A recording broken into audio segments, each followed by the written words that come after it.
আসসালামু আলাইকুম। অষ্টম শ্রেণীর সুপ্রিয় শিক্ষার্থীবৃন্দ, আশা করছি তোমরা সকলে ভালো আছো। আজকে শুরু করব তোমাদের বিজ্ঞান অনুশীলন বইয়ের 117 নাম্বার পৃষ্ঠা থেকে। এই ছকটি আমরা পূরণ করব। চলো শুরু করি। পরিবেশ সুরক্ষা।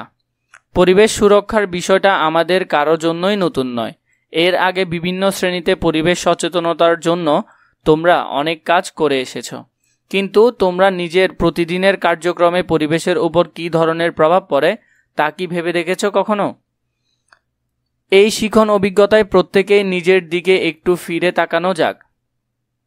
চলো, দৈনন্দিন জীবনে চলার পথে আমরা অসচেতনভাবে পরিবেশের ক্ষতি করে চলেছি কিনা তা খুঁজে দেখো, এবং এর সত্যিকার সমাধান বের করাই আমাদের এবারের কাজ।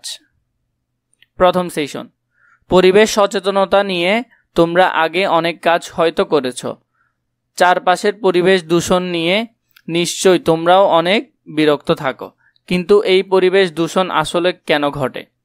আমরা দৈনন্দিন যা যা ব্যবহার করি তার মধ্য থেকেই তো এই বর্জ্য উৎপন্ন হয়। আর এই বাসাবাড়ি বর্জ্যের বাইরে কলকারখানা, হাসপাতাল ইত্যাদি উৎস থেকেও বিভিন্ন বর্জ্য উৎপন্ন হয়, যা পরিবেশকে দূষিত করে থাকে। প্রথমেই দেখা যাক তোমাদের স্কুলে প্রতিদিন কি পরিমাণ বর্জ্য উৎপন্ন হয়। 5-6 জনের দলে ভাগ হয়ে যাও। দলের সবার সঙ্গে কথা বলে তোমার খাতায় নোট নাও।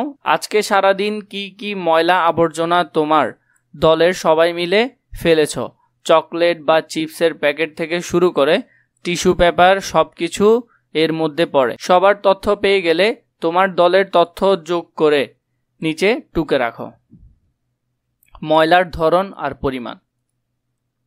প্রথমে চিপসের প্যাকেট 0.075 কেজি। 2 বিস্কুটের প্যাকেট 0.030 কেজি। Polythene 0.0250 KG. কাগজের টুকরা 0.500 কেজি। ফলের খোসা 2 কেজি। আগাছা 3 কেজি। Tissue paper 0.100 KG. ভাঙ্গা কাঁচ 0.150 কেজি। মোট 5.90 কেজি।